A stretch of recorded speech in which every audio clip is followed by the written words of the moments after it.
예수 그리스도의 높으신 경지라는 제목으로 하나님 말씀을 함께 나누겠습니다. 오늘 본문을 먼저 구조를 여러분들에게 소개를 드리는데요. 첫 번째 단락은 15절에서 17절이 한 단락이고 18절에서 20절이 한 단락인데 15절에서 17절의 제목을 붙이면 보이지 않는 하나님이신 예수님, 이렇게 제목을 붙일 수가 있겠습니다. 그러니까 예수님은 창조주 예수님이시라는 겁니다. 그래서 여기서 다루는 내용은요, 예수님은 어떤 존재인가? 예수님은 볼 수 없는 존재요, 극강의 존재요, 가장 높으신 경지, 그 끝에 서 계신 분이시다. 이것을 선포하고 있습니다. 또 두 번째 단락의 주제는 보이는 하나님이 되신 예수님, 이렇게 한번 주제를 정해볼 수 있겠습니다. 자, 여기서는 예수님이 보이지 않는 하나님의 형상인데 어떻게 그 형상이 보이는 형상이 되었는가? 성육신의 동기가 뭔가? 그 경지를 박차고 이 땅 가운데 하강하신 이유가 뭔가? 그게 있다는 거예요. 그게 뭐예요? 화목이라는 겁니다. 화목. 자, 우리가 차례대로 이 의미를 살펴보겠는데요. 이 의미를 살펴보기 전에 바울이 골로새 교회에 왜 이런 내용의 편지를 써야 했는지를 먼저 살펴볼 필요가 있습니다. 간단하게 짚어보면 골로새 교회에 이단이 침투했다는 거예요. 이단. 당시에 거의 이방 교회의 문제점이 뭐였냐면 가장 큰 문제 중에 하나는 이단, 이 침투 했다는 겁니다. 유대 출신의 거짓 교사들, 이단들이 출현했다는 거예요. 그러니까 바울이 전한 순수한 복음을 들고 삶을 살아가는 그런 크리스찬들, 이방인 크리스찬들 있잖아요. 그런 이방인 크리스찬들에게 자기들이 유대교의 원조, 오리진이라고 속이고 침투한 겁니다. 그리고 또 이단인들, 영지주의 이단, 이런 이단들이 침투를 한 거예요. 자, 이들은요, 바울의 말처럼 저주받을 자입니다. 저주받을 자. 사실은 초대교회, 그리고 이방교회가 무엇 때문에 부흥했습니까? 복음 때문에 부흥했어요. 예수님 때문에. 그리고 또 선교사님들이 흘리신 피, 핍박자들이 흘린 피, 전도자들이 흘린 피, 그것 때문에 이방교회는 부흥한 겁니다. 그런데 자기들이 아무 공로 없는데 이 가짜들이 와가지고 숟가락 얹는 거예요. 그리고 주인 행세하는 거예요. 예나 지금이나 똑같지 않습니까? 지금도 신천지 이단들 이런 자들이 쓰는 수법과 비슷하지 않습니까? 몰래 침투해가지고 상황을 다 뒤집어버리고 스캔들 만들고 그러는 거죠. 자, 그러면서 이성적이고 철학적인 배경, 이방인 교회들은 다 대부분이 헬라적 사고를 갖고 있는, 이성적 사고를 갖고 있는 그런 삶을 살아온 사람들이지 않겠습니까? 그런데 그 교인들의 정신을 교묘하게 건드는 거예요. 마치 잔잔한 호수에 이게 돌멩이를 던지면 파장이 일어나는 것처럼. 예를 들면 이런 겁니다. 너희들이 살아봐서 알겠지만 무조건 믿는다고 일이 해결되고 구원받는다는 게 말이 되겠느냐. 이건 동화 같은 얘기다. 믿을 수 없다. 이성적으로 생각을 해봐라. 지금 시대와 너무 안 맞지 않느냐? 그런 질문으로 마치 뱀의 혀처럼 우리 그 사탄이 그 하와를 꼬드릴 때처럼 그런 질문을 던지는 겁니다. 그러니까 이성적이고 철학적인 배경을 가지고 살아온 사람들은요, 흔들릴 수밖에 없는 거죠. 바울 선생님은 우리에게 이런 것들을 가르치지 않았습니다. 도대체 그러면 뭘 어떻게 해야, 뭘 더 해야 구원을 받습니까? 라는 질문을 하겠죠. 그러면 이렇게 대답을 합니다. 뱀의 혀를 내두르면서. 예수 믿는 것 부정하는 거 아니다. 똑같죠? 예수 믿는 것 잘해. 잘하고 있어. 부정하는 거 아니야. 그런데 추가될 게 있어.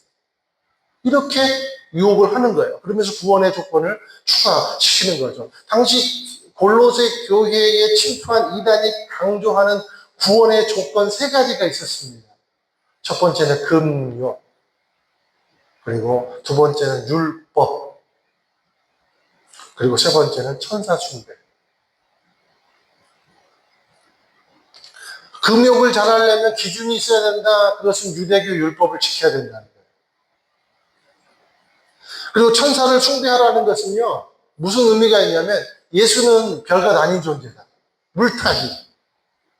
결국은 육신을 입고 오신 예수를 쓸모없는 존재, 무용한 존재로 만드는 그런 술책이 있었다는 거죠. 그래서 바울이 16절에 보니까 네 종류의 천사를 말을 하는 거예요.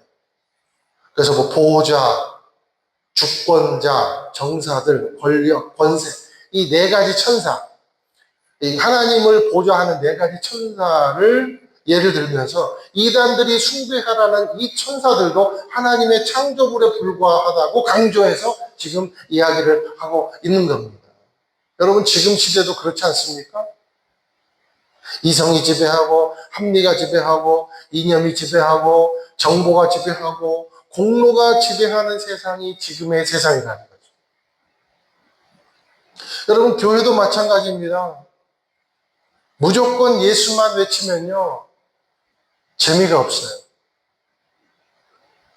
그런 교회는요, 인기가 별로 없어요. 철학도 섞어야 되고, 좋은 말도 섞어야 되고, 성공 논리도 섞고, 내적 치유, 회복, 소통, 경제, 그리고 제일 좋아하는 만사 형통. 그런 거를 외쳐야 설교도 지루하지 않고, 교회 다닐 맛도 난다는 말을 듣습니다. 그런데 이념을 외치고 성공을 외치고 만사형통을 외치고 그리고 복음 이외에 너무 다른 것에 치중하고 뭐 예를 들어 사회참여일지라고 설령 그것이 너무 그런 것에 치중하면요 뭐가 찾아오냐면요 허무해져요. 사람이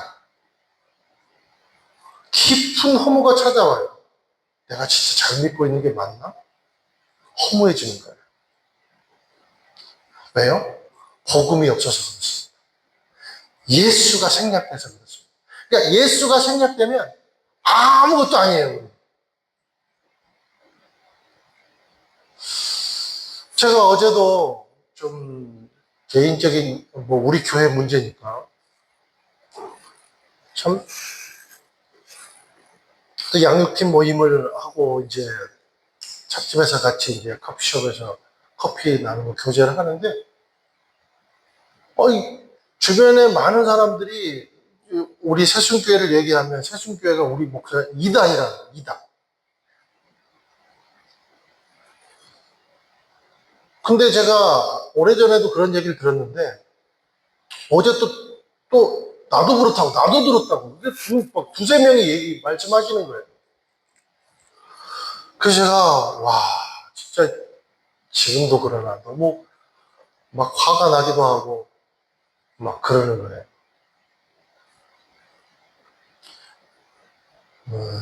제가 그분을 알고 있거든요. 그렇게 말하고 다니는 목사를. 여러분, 제가 왜 이 말씀을 드리냐면, 우리 교회 새신자도 있어요. 근데 오해하실까봐. 나는 그분이 내 설교를 들었으면 좋겠어요. 이 부분만이라도.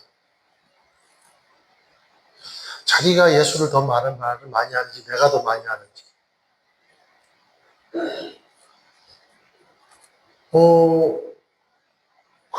그러면 우리 교회는요, 우리나라에서 제일 큰 교단입니다. 알려드릴게요. 대한예수교 장로회, 그것도 제일 큰 노예요. 대한예수교 장로회 통합 측 평양노회 그러면 제일 큰 노예예요. 그게 우리 산하입니다. 아시겠죠? 참, 나 어이가 없어가지고. 그리고요, 그냥 개인적인 얘기 할게요.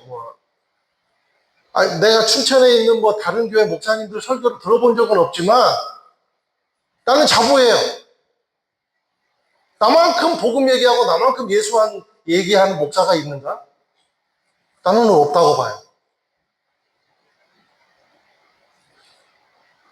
그러면 우리 하영조 목사님은, 우리 그 형제교회 되는 하영조 목사님은 그러면 이단교회 원로 목사입니까? 지금 이재훈 위임 목사님은 이단교회 위임 목사예요? 그러면 하영조 목사님 친구 이동원 목사님, 막 그런 분들 있잖아요. 홍정길 목사님, 오카노 목사님, 그런 사람 다 이단이에요? 이단 친구예요?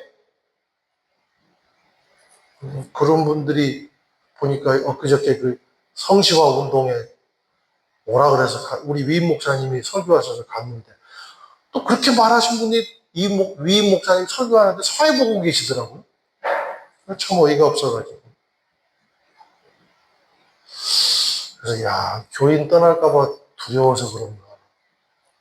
그냥 교인이 참 자기 밥그릇 뺏어 먹는 그런 사람으로 보이나? 참 어이가 없더라고. 여러분, 저는 세순교회에서 받는 사례비 80만 원밖에 안 됩니다. 여러분이 저한테 사례비 주는 게요, 다른 건 본부가 다 채워줘요. 여러분이 저한테 주는 사례비 80만 원이에요. 그리고 어디 출장 가면 출장 경비, 그것도 항상 모자라서 제가 못하고. 여러분, 다른 교회 목사처럼 제가 무슨 차를 받습니까? 뭘 받습니까? 제 차예요. 제가 기름값 대고. 어디 그렇게 살지도 못하면서 짜증나게. 내 진짜 생각하면 화가 나가지고. 한번 물 한 모금 마실게요. 예수가 생략되면 그렇다는 거예요. 예수가 생략되면. 예수 외에 다른 것이 들어오면, 여러분, 교회를 함부로 이단이라고 말하는 건요, 옛날 구약시대 같은 무슨 말이냐면 창녀랑 같이 놀아난다는 뜻이에요. 굉장히 수치스러운 겁니다. 소송감이에요, 어떻게 보면. 어디 우리 순수한 복음을 외치는 교회를 창녀랑 놀아나는 교회로 자기 밥그릇을 위해서. 이제 그만할래요. 한번 물 한 모금만 더 마시고. 예수가 생략되면 아무것도 아니게 되는 거예요. 아무것도 아니게. 왜냐하면 예수 그리스도는 가장 높은 경지이기 때문에 그렇습니다. 대체 불가한 경지예요, 예수님은요. 가장 높은 경지는 모든 경지를 잠식시켜버려요. 모든 경지를 무효화시켜버려요. 가장 높은 경지는요, 어떤 것으로도 대체가 불가능한 경지입니다. 그분이 어떤 분입니까? 예수님입니다. 그분이 바로 어떤 논리와 철학과 이성과 과학과 심지어 율법으로도 대체될 수 없는 예수님이십니다. 여러분 보세요. 잠언서 14장 12절에 이런 말씀이 있어요. 어떤 길은 사람의 보기에 바르나 필경은 사망의 길이니라. 요한복음 14장 6절에 보면 내가 곧 길이요 진리요 생명이니 나로 말미암지 않고는 아버지께로 올 자가 없느니라. 사도행전 4장 12절, 이걸 한번 같이 읽어볼게요. 시작. 예수 외에 다른 어느 누구에게서도 구원을 받을 수 없습니다.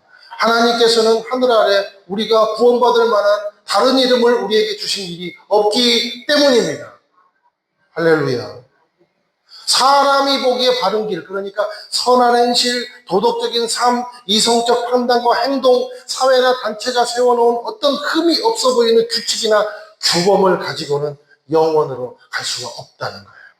여기서 여기로 갈 수가 없다는 거예요. 그 길은 어차피 필경은 사람 보기에 좋으나 필경은 사망의 길이 뿐이라는 겁니다. 왜요? 예수 외에 다른 이름으로는 구원을 받을 수 없도록 하나님이 원칙을 만들어 놓으셨습니다. 그렇기 때문에 그래요. 하나님이 만들어 놓은 원칙인데 게다가 하나님은 그 원칙에 자기 자신을 다 투자한 거예요. 그분이 예수님이시잖아요. 그러니까 다른 어떤 이름으로든지 어떤 경지로든지 예수님을 대체할 수가 없는 거죠. 하나님이 정하신 이 원칙을 누가 막을 수 있겠습니까? 누가? 그리고 그 원칙을 직접 책임지시고 선포하시고 스스로 이뤄가시는 그 길을 누가 부정하다고 막아지겠냐는 거예요. 그래서요, 이렇게 결론 내릴게요. 예수에 대한 논쟁은 과거부터 지금까지 옳고 그름의 문제가 아니라 죽고 사는 문제라는, 죽고 사는 문제. 저와 여러분에게 예수님은 있고 없으면 문제가 아니라 있으면 살고 없으면 죽는 그런 문제라는 거예요. 여러분, 예수를 그렇게 인식하고 사십니까? 예수를 그렇게 인식하고 살아가는 귀한 하나님의 사람들이 되기를 주님의 이름으로 축원드려요.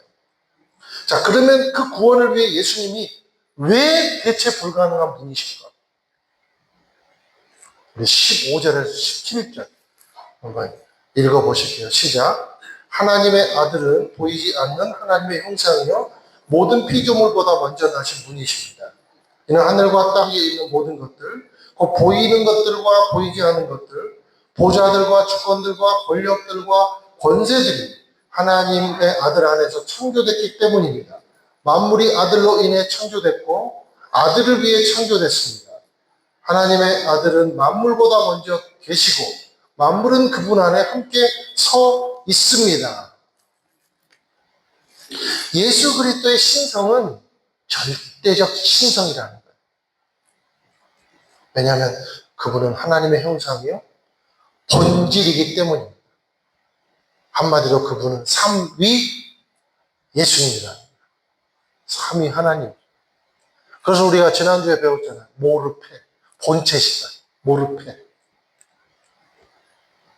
여기 보니까 하나님의 아들은 보이지 않는 하나님의 형상이다. 이 말은 그분이 그냥 하나님이라는 겁니다. 하나님.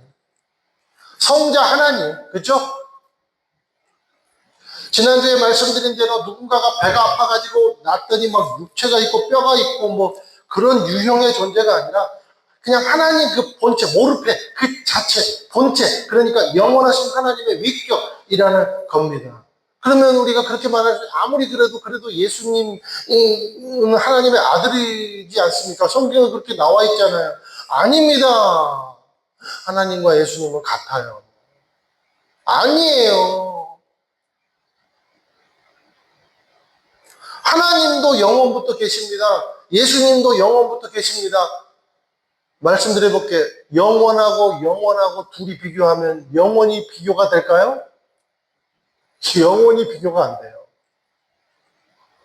그래서 빌립보서 2장에 예수님이 하나님과 동등된 분이라고 말씀하고 있죠. 역할이 다르신 거죠. 위격이신 거죠. 예수님이 이 땅에 계실 때 그래서 이렇게 말씀하셨어요. 빌립이 아버지를 보여주세요 라고 말하니까 나를 본 자는 아버지를 본 것과 같은데 그렇게 너랑 나랑 오래 있는데도 또 아버지를 보여달라고 하느냐 말씀하시죠. 요한복음 10장에도요 예수님이 아버지와 나는 하나다 말씀하셨고 요한복음 14장 10절에서도 내가 아버지 안에 거하고 아버지는 내 안에 계신 것을 내가 믿지 아니하느냐. 내가 너희에게 이르는 말은 스스로 하는 것이 아니라 아버지께서 내 안에 계셔서 그의 일을 하는 것이다. 그 일이 내 일이고 내 일이 그 일이고 그분의 말이 내 말이고 내 말이 그분 말이고 요한복음 16장에서는 내가 아버지에게서 나와서 세상에 하강했고 이제 아버지께로 간다. 아버지께서 나와서 그래서 지난주에 말씀드렸잖아요. 출현했다. 요한복음 17장에서도 예수님이 십자가에 못 박히시기 전에 대제사장적 중보기도를 하시는데 이렇게 기도하십니다. 아버지께서 내 안에 내가 아버지 안에 있는 것 같이 동격이라. 우리가 이렇게 동질된 놀라운 친밀감이 있는 것처럼 우리 제자들도 그리고 세상에 있는 모든 교회들도 우리를 다 함께 하나 되게 해주세요. 우리처럼. 그렇게 기도를 하시잖아요. 다 무슨 뜻입니까? 하나님의 보이지 않는 형상이 예수님이시라는 겁니다. 예수님. 요한 1서 2장 22절 23절 읽어보실게요. 시작. 거짓말하는 자가 누구냐? 예수께서 그리스도이심을 부인하는 자가 아니냐? 아버지와 아들을 부인하는 그가 적 그리스도니 아들을 부인하는 자에게는 또한 아버지가 없으되 아들을 시인하는 자에게는 아버지도 있느니라. 이 사실을 부정하는 모든 사람은 거짓말하는 자요 이단이라는 겁니다. 이단. 16절을 줄이면 만물은 이런 말이에요. 16절을 줄이면 만물은 그분 안에서 창조되었고 그분을 통해 창조되었고 그분을 위해 창조됐다는 뜻입니다. 그분이 빠지면 아무것도 만물은 아무것도 아니라는 거예요. 그래서 최고의 경지라는 거죠. 그분 외에 다른 어떤 대체 가능한 존재가 이 땅에는 없다는 거예요.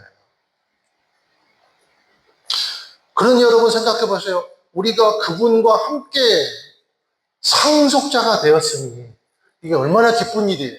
여러분 예수님과 함께 상속자가 되었으니 여러분 얼마나 기쁩니까? 저만 기쁩니까? 여러분 기쁘시죠? 할렐루야잖아요. 어떻게 그것을 율법과 바꾸고 금욕과 바꾸고 천사 숭배와 바꾸니까? 이거 얼마나 어리석은 거예요. 사망의 길인지 안타까운 거죠. 자, 그래서 이제 18절 이하는 보이는 하나님으로 오신 예수님에 대해서 이제 그분이 어떻게 보이는 하나님이 되셨는가? 그리고 그분이 보이는 하나님이 되신 이유가 뭔가? 그것을 나타내주고 있습니다. 18절 함께 읽으실게요. 시작. 또 하나님의 아들은 그분의 몸인 교회의 머리이십니다. 그분은 근본이시요 죽은 사람들 가운데서 먼저 살아나신 분이십니다. 이는 그분이 친히 만물 가운데 으뜸이 되시려는 것입니다. 하나님의 아들은 그분의 몸인 교회의 머리이십니다.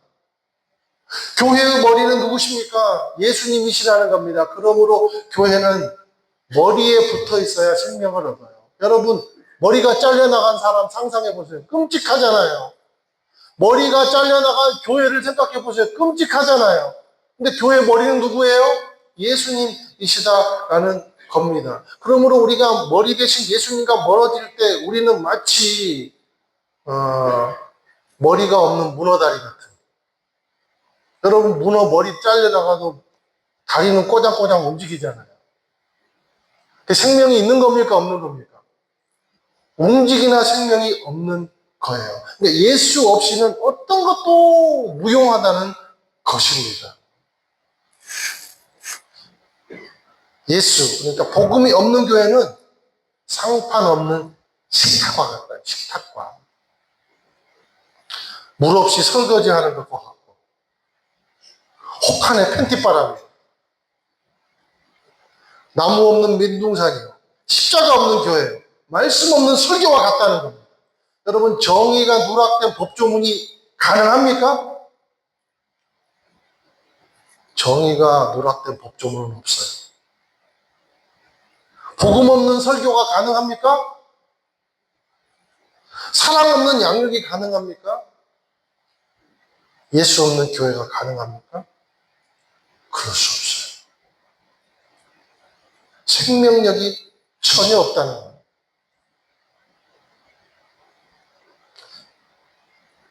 우리가 예수 없는 교회를 꿈꿉니까?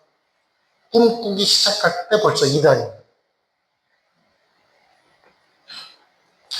여기 보니까 그분은 근본이시요 죽은 사람들 가운데서 먼저 살아나신 분이십니다. 여기서 그분이 왜 으뜸이 되시는지, 그분이 왜 대체 불가능한 존재인지, 유일한 경지인지가 여기서 드러나요.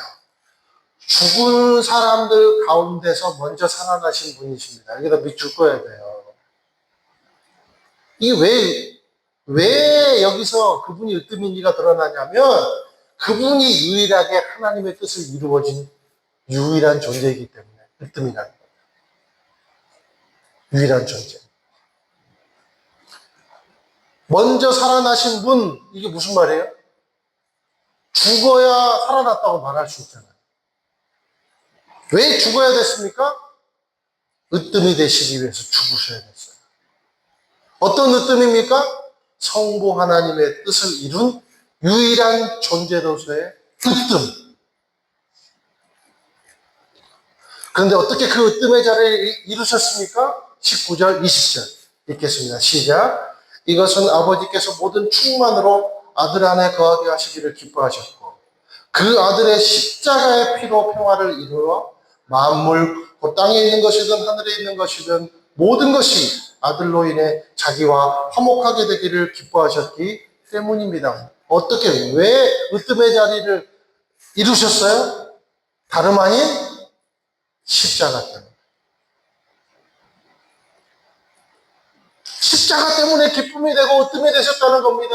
이게 하나님의 뜻이라는 거예요. 그래서 그 하나님의 뜻을 이룬 유일한 존재가 예수님이기 때문에 으뜸의 존재가 됐다는 겁니다. 누구를 위해서? 조금만 자존심에 상처나도 못 참는 우리를 위해서. 자기 수치가 드러날까봐 노심초사하는 우리들을 위해서. 지은 죄 때문에 별의별 수를 다 써봐도 이게 이쪽에서 이쪽으로, 사망에서 영원한 생명으로, 죄인에서 의인으로 별의별 수를 써봐도 안 되는 그런 죄인들을 위해서, 만신창이가 돼버린 영혼들을 위해서, 성공의 잣대가 삐뚤어져서 하나님을 볼 수도 없으면서도 자기는 지혜롭다고 말하고 똑똑하다고 자위하는 그런 영혼들을 위해 기꺼이 죽으셨기 때문에 으뜸이 되셨다는 겁니다. 그 십자가가 하나님의 뜻이었다는 거죠. 그러니 여러분, 저와 여러분을 이만큼 사랑할 수 있는 분이 있을까요?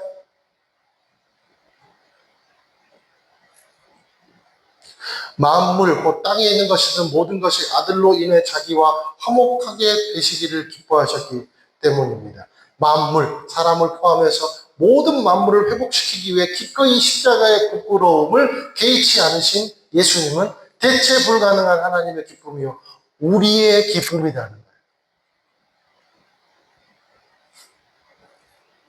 그러므로 다시 한번 강조합니다. 저와 여러분에게 예수님은 있고 없음의 문제가 아니라 죽고 사는 문제라는 거예요. 죽고 사는 문제. 그러므로 교회는 누구를 바라봐야 되는가?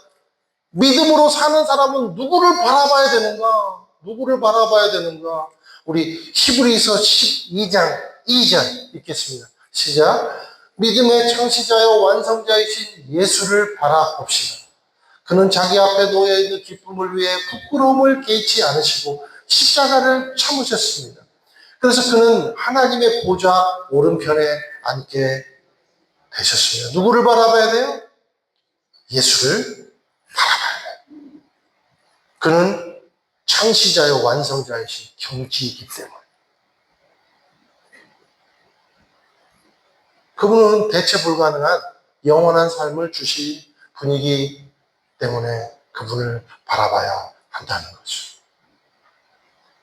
그분을 대체할 어떤 존재도 없습니다. 그 고백이 로마서 8장의 고백이에요. 함께 읽을게요. 38, 39절 시작. 나는 확신합니다. 죽음이나 생명도 천사들이나 악마들도 현재일이나 장래일이나 어떤 능력도 높음이나 기쁨이나 다른 어떤 피조물도 대체할 수 없는 그리스도 예수 우리 주 안에 있는 하나님의 사랑에서 우리를 끊을 수 없습니다. 할렐루야! 할렐루야! 할렐루야!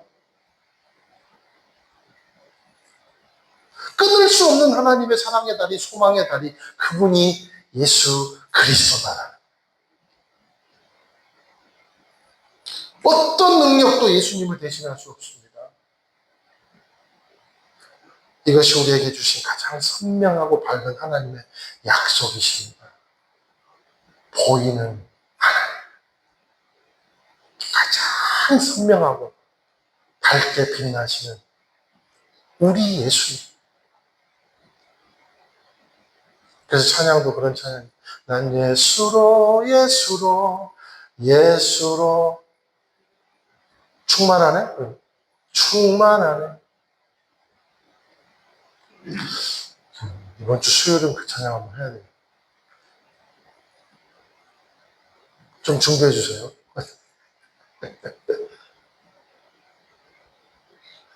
그분을 믿고 그분을 바라보고 그분을 의지하는 것은 성도의 본질이고 교회의 본질이어야 되는 줄 믿습니다. 그러므로 이것은 있고 없음의 문제가 아니라 죽고 사는 문제입니다. 기도하겠습니다.